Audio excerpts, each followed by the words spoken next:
Everyone, welcome back to careers gateway. UGC NET का notification out हो चुका है। बहुत टाइम से आपको इंतजार था कि कब नोटिफिकेशन आएगा, तो एनटीए ने अपनी वेबसाइट पर नोटिफिकेशन डाल दिया है। ऑनलाइन एप्लीकेशन भी स्टार्ट हो चुके हैं। इस वीडियो के अंदर आपको पूरा डिटेल डिस्क्रिप्शन दिया जाएगा। हर एक आपके क्वेश्चन के सवाल आपके यहाँ पर मिल जाएंगे। आपको वीडियो को अगर एंड तक देखेंगे, आपको एज क्राइटेरिया से रिलेटेड जो भी जेआरएफ के लिए होता है, नेगेटिव मार्किंग है या नहीं, वैलिडिटी ऑफ स्कोर कार्ड, कब होगा आपका एग्जाम और कैसे आपको अप्लाई करना है, सारी आपको इन्फॉर्मेशन इस वीडियो के अंदर मिलने वाली है। तो वीडियो को एंड तक देखें ताकि आपके सारे डाउट क्लियर हो जाए। इसे की वीडियो में आपको सारी चीजें मैं कवर कर दूंगी। तो चलिए बिना किसी देरी के इसका डिटेल नोटिफिकेशन देख लेते हैं। अगेन लिंक में सारी चीजों के डिस्क्रिप्शन में दे दूंगी, बट फिर भी आप यहाँ पे वीडियो को पूरा देखिए सो दैट आपको सारी चीजें क्लियर हो जाए। तो अगर बात करें तो ये 7 अक्टूबर का ही रिलीज हुआ है और 7 नवंबर इसकी लास्ट डेट होने वाली है। आज 8 अक्टूबर है, तो कल ही इसके ऑनलाइन एप्लीकेशन स्टार्ट हुए हैं, नोटिफिकेशन भी स्टार्ट हुआ है। तो आप इसको देरी ना करें, लास्ट डेट का वेट ना करें, टाइमली इसको अप्लाई कर दें, क्योंकि सेंटर में प्रॉब्लम आती है, फिर दूर दूर सेंटर हो जाते हैं अगर बहुत ज्यादा एप्लीकेशन हो जाते हैं। तो जितनी जल्दी अप्लाई करेंगे उतने चांसेस हैं कि आपको नियर बाय ही आपके फर्स्ट या सेकंड प्रेफरेंस में ही आपको सेंटर मिल जाए। 7 नवंबर आपकी लास्ट डेट होने वाली है फी पेमेंट के लिए। और फीस की अगर बात करें तो यहाँ पे आपको 7 नवंबर, ओके। और फीस की अगर बात करें तो फीस आपको दी हुई है 1150 रुपए जनरल कैटेगरी के लिए और 600 रुपए जनरल ईडब्ल्यूएस और ओबीसी नॉन क्रीमी लेयर के लिए 600 रुपए है। और शेड्यूल कास्ट, शेड्यूल ट्राइब्स और person with disability, person with benchmark disability या फिर थर्ड जेंडर, इनके लिए 325 रुपए फीस रखी गई है। इसके बाद अगर देखें तो करेक्शन विंडो आपकी 2 दिन के लिए ओपन की जाएगी, 3 दिन के लिए। तो 10 नवंबर करेक्शन विंडो होने वाली है। अगर कोई मिस्टेक्स आपसे हो जाती हैं तो आप कंप्लीट कर लें, बट बेहतर रहेगा कि आप एक ही बार में फॉर्म को अच्छे तरीके से भरें। देखिए, इन्होंने इस टाइम सिटीज का इंटीमेटेशन किसी भी तरह की डेट्स नहीं दी है।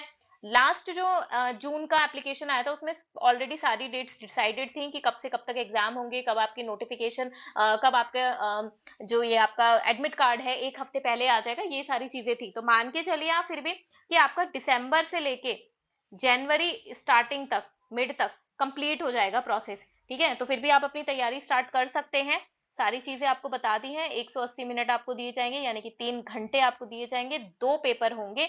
बाकी सारी चीजें इन्होंने ये वेबसाइट दी हुई है, ये हम आगे डिस्कस करेंगे। तो आगे इन्होंने क्या इंपॉर्टेंट चीजें दी हुई हैं, सारी चीजों पर हम बात करेंगे। तो चलिए देख लेते हैं इन्होंने क्या क्या चीजें दी हुई हैं। सबसे पहले हम इसके फर्स्ट इंफॉर्मेशन जो चैप्टर 1 है उसी पर डिस्कस कर लेते हैं। तो देखते हैं यहाँ पे इन्होंने क्या दिया हुआ है, क्या चेंजेस हुए हैं, नेगेटिव मार्किंग है या नहीं। तो देखिए, तो अगर आप बात करें तो यहाँ पे आपको 3 कैटेगरी में आपका एग्जामिनेशन होगा। जो फर्स्ट कैटेगरी होगी वो जेआरएफ कैटेगरी के लिए आपका एग्जामिनेशन होगा। यहाँ पे अगर आप असिस्टेंट प्रोफेसर के लिए बनना चाहते हैं और आपको साथ में स्टाइपेंड भी चाहिए तो आपको जेआरएफ क्वालिफाई करना ही पड़ेगा। और आप जेआरएफ के लिए अगर एलिजिबल हैं तो आप असिस्टेंट प्रोफेसर और पीएचडी के लिए भी एलिजिबल हैं। और इसके लिए अगर हम एज इसकी बात करें कि आपका जो सर्टिफिकेट है वो कितने समय के लिए वैलिड रहता है, तो वो आपका 3 साल तक वैलिड रहता है। अगर आपने इस बार क्वालिफाई कर लिया तो 3 साल तक आप पीएचडी या फिर असिस्टेंट प्रोफेसर किसी भी एग्जामिनेशन के लिए फिल कर सकते हैं। अगर आपने लेवल 2 यानी कि कैटेगरी 2 में अगर आपने असिस्टेंट प्रोफेसर या फिर एडमिशन टू पीएचडी क्वालिफाई किया तो आप जेआरएफ यानी कि स्टाइपेंड वाले जो जेआरएफ होता है उसके लिए एलिजिबल नहीं होंगे। बट आपका जो असिस्टेंट प्रोफेसर के लिए आपके कोई भी एग्जामिनेशन होते हैं, जैसे झारखंड पब्लिक सर्विस कमीशन ने अभी निकाला है, एमपी पब्लिक सर्विस कमीशन के अभी एग्जाम निकले हैं और यूपीपीएससी के भी निकले हैं, तो वहां पे आप आराम से अप्लाई कर सकते हैं। इसकी वैलिडिटी 1 साल तक होती है, क्योंकि आपको पीएचडी में अप्लाई करना होगा विद इन अ ईयर। ये आपको बता रहे हैं। अगर आपने पीएचडी ओनली में क्वालिफाई किया है तो यहाँ पे आपको सिर्फ 1 साल का समय मिलेगा। आपको 1 साल के अंदर कहीं भी पीएचडी के अंदर एडमिशन ले लेना है। अगर वो 1 साल कंप्लीट हो गया तो आपको दोबारा से फिर से नेट देना पड़ेगा। तो ये आपको बता रहे हैं, तो ये मैंने आपको बता दिया है। इसके बाद हम देख लेते हैं इससे रिलेटेड और चीजें। तो यहाँ पे एग्जामिनेशन स्कीम की अगर बात करें तो स्कीम आपकी क्या रहने वाली है ये आपको बता रहे हैं कि 2 पेपर होंगे आपके। एक जनरल पेपर होगा 100 मार्क्स का, एक सब्जेक्ट का पेपर होगा 200 मार्क्स का। और यहाँ पे आपको 100 में से यानी कि आपको टोटल 50 क्वेश्चन पूछे जाएंगे। 2 नंबर का एक क्वेश्चन होता है। और सब्जेक्ट के भी आपसे 100 क्वेश्चन पूछे जाएंगे, 2 नंबर का क्वेश्चन, तो 150 मार्क्स। टोटल आपको 150 क्वेश्चन पूछे जाएंगे 300 मार्क्स के। और 3 घंटे आपको दिए जाएंगे। सभी क्वेश्चंस कंपलसरी हैं आपको अटेम्प्ट करना। और दूसरा जो बड़ा क्वेश्चन आता है कि यहाँ पे मोड ऑफ लैंग्वेज, तो आपका हिंदी और इंग्लिश में एग्जामिनेशन होगा। एक्सेप्ट अगर आप किसी लैंग्वेज से फॉर्म भरते हैं, असामीज, बंगाली, बोडो, तो उसके लैंग्वेज के पेपर लैंग्वेज में ही होंगे। बाकी आपका पेपर जो है वो हिंदी और इंग्लिश 2 लैंग्वेज में आपको देखने को मिलेगा।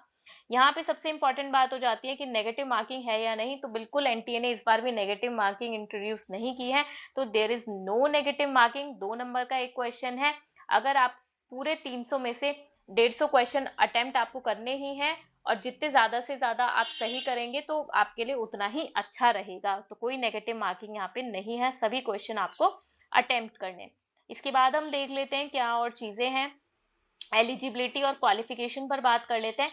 तो एलिजिबिलिटी की अगर बात करें तो यहाँ पे आपके लिए सभी एग्जाम्स में मैं आपको बताती हूँ कि जब आप असिस्टेंट प्रोफेसर, प्रोफेसर किसी भी एग्जामिनेशन के लिए जब आप अप्लाई करते हैं तो बेसिक क्वालिफिकेशन है कि आपका पोस्ट ग्रेजुएशन के अंदर 55% मार्क्स होना चाहिए जनरल, ऑन रिजर्व और ईडब्ल्यूएस जनरल कैटेगरी के लिए। अगर आप किसी कैटेगरी से बिलोंग करते हैं, बैक ओबीसी जैसे कि ओबीसी क्रीमी या फिर non creamy layer, scheduled caste या शेड्यूल्ड ट्राइब्स या फिर पर्सन विद डिसेबिलिटीज, तो यहाँ पे आपको 50% आपके पोस्ट ग्रेजुएशन में होने चाहिए। तो 5% का आपको रिलैक्सेशन मिलता है मास्टर्स के अंदर। इसके बाद आपको और क्या क्या चीजें हैं यहाँ पे, अगर आप those candidate who have qualified for admission to PhD only must complete their master's degree or equivalent examination within a year. It means अगर आप appearing में हैं तो अभी आपका जैसे लास्ट सेमेस्टर है तो आप अप्लाई कर सकते हैं, आपकी जो डिग्री है वो कंप्लीट हो जानी चाहिए क्योंकि आपको एडमिशन भी लेना है। भाई आपने पीएचडी के लिए अप्लाई किया है, आपका 1 साल की वैलिडिटी है, तो उस वैलिडिटी में ही आपको कंप्लीट होनी चाहिए आपकी डिग्री, ये आपको बता रहे हैं। इसके बाद और यहाँ पे इंपॉर्टेंट चीजें हम चेक कर लेते हैं। मैंने मार्किंग्स कर दी थी सो दैट आपको कोई दिक्कत ना हो। यहाँ पे आपको एग्जाम्शन दिया हुआ है कि अगर आपने नेट, सेट या फिर स्लेट जो स्टेट एलिजिबिलिटी टेस्ट होते हैं, तो अगर इसकी जो मिनिमम एलिजिबिलिटी है वो आपकी यही है रिक्रूटमेंट के लिए कि आपका नेट, सेट या फिर स्लेट क्वालिफाई होना चाहिए किसी भी यूनिवर्सिटी कॉलेज के अंदर असिस्टेंट प्रोफेसर बनने के लिए। अगर आप किसी प्राइवेट कॉलेज के अंदर असिस्टेंट प्रोफेसर बनना चाहते हैं तो आपके पास मिनिमम नेट या फिर सेट या फिर स्लेट स्टेट एलिजिबिलिटी जो टेस्ट होते हैं वो आपके पास क्वालिफाई होना चाहिए, तभी आप किसी प्राइवेट कॉलेज में एलिजिबल होंगे असिस्टेंट प्रोफेसर बनने के लिए। और साथ में ही आप अगर किसी भी एग्जाम को भरना चाहते हैं तो वो भी उसकी मिनिमम रिक्वायरमेंट है। अब दूसरी बात आती है एज लिमिट एंड रिलैक्सेशन। तो यहाँ पे इन्होंने बताया है कि जेआरएफ के लिए जहाँ पे आपको स्टाइपेंड मिलता है, 3 कैटेगरीज होती हैं, एक जेआरएफ की, दूसरी असिस्टेंट प्रोफेसर और पीएचडी की, और तीसरी पीएचडी की जो हमने स्टार्टिंग में डिस्कस किया। तो जेआरएफ के लिए यहाँ पे 30 साल से ज्यादा आपकी एज नहीं होनी चाहिए जनरल कैटेगरी के लिए। अगर आप किसी कैटेगरी से बिलोंग करते हैं तो यहाँ पे आपको 5 साल का रिलैक्सेशन दिया जा रहा है। और वो कौन सी कैटेगरीज है? ओबीसी, नॉन क्रीमी लेयर, ठीक है, क्रीमी लेयर के लिए भी यहाँ पे नहीं है, और एससी, एसटी, पीडब्ल्यूडी और थर्ड जेंडर बेंचमार्क डिसेबिलिटी जिसे कहते हैं, और थर्ड जेंडर और उसके बाद विमेन एप्लीकेंट्स के लिए यहाँ पे 35 साल यानी कि 5 साल का रिलैक्सेशन आपको दिया हुआ है। इसके बाद जिनके पास रिसर्च एक्सपीरियंस होता है और limited to the period spent on research in relevant related subject to post graduation degree subject to minimum 5 years, तो वहां पे भी उनको रिलैक्सेशन मिल जाता है जो लोग ऑलरेडी रिसर्च में है। और यहाँ पे 3 साल का रिलैक्सेशन है जिनके पास एलएलएम की डिग्री होगी, तो ये आप चेक कर लेंगे अपनी क्वालिफिकेशन के अकॉर्डिंग। इसके बाद असिस्टेंट प्रोफेसर के लिए कोई एज लिमिट नहीं है, अगर आप अप्लाई करना चाहते हो तो उसके लिए कोई एज लिमिट नहीं है, यानी कि कैटेगरी अगर आप लेवल 1 के लिए अप्लाई करेंगे तो 30 है या फिर 35 है कैटेगरी के लिए। लेवल 2 में जिसमें कि असिस्टेंट प्रोफेसर और पीएचडी का एग्जाम होता है उसके लिए कोई एज लिमिट नहीं है, कोई किसी भी एज से आप बिलोंग करते हो आप अप्लाई कर सकते हैं, या फिर पीएचडी के लिए भी यहाँ पे कोई एज लिमिट नहीं है, ठीक है। और इसके बाद यहाँ पे अगर इंपॉर्टेंट चीजें हम देख लें तो यहाँ पे रिजर्वेशन है। तो ये रिजर्वेशन आपको सीट के रिजर्वेशन बेसिकली दिए हुए हैं, तो ये आप देख सकते हैं कि 15% सीट्स रिजर्व रहती हैं, तो वो सारी चीजें यहाँ पे इन्होंने बताई हैं। इसके बाद हम इंपॉर्टेंट चीजें देख लेते हैं यहाँ पे और क्या क्या चीजें हैं। ये ट्राइब से रिलेटेड है कि जो स्क्राइब्स होते हैं, अगर पर्सन विद बेंचमार्क डिसेबिलिटी या फिर डिसेबिलिटी है उनके साथ अगर स्क्राइब्स आते हैं तो उनको वो एग्जाम नहीं फिल करना होता है, एंड ऑल्सो उनको पर घंटे के हिसाब से 20 मिनट एक्स्ट्रा दिए जाते हैं जो पर्सन विद डिसेबिलिटीज होते हैं, तो वो यहाँ पे एक्सप्लेन किया है। इसके बाद यहाँ पे रजिस्ट्रेशन एंड एप्लीकेशन, तो देखिए एप्लीकेशन का प्रोसेस है वो मैं आपको अभी बता देती हूँ। देखिए वेबसाइट पर चलेंगे, यहाँ पे आप इनकी वेबसाइट पर अगर क्लिक करेंगे, एनटीए की जो मैं आपको लिंक दे दूंगी, यहीं से आप देखेंगे तो इनवाइटिंग एप्लीकेशन नहीं, ये अभी स्वयं का, ये देखिए opening of the online application, second वाला जो लिंक है ये आप इस पे क्लिक करेंगे, रीड मोर करेंगे, ये आपको एक वेब पेज ओपन होगा दूसरा। इसमें आप स्क्रॉल डाउन करेंगे तो यहाँ पे आपको लिंक दिए हुए हैं, तो आप एनटीए का ये लिंक क्लिक करेंगे। यहाँ पे आपको ऊपर ही दिख जाएगा registration for UGC NET December is live, यहाँ पे क्लिक किया। इसके बाद registration for UGC NET December 2025 click किया।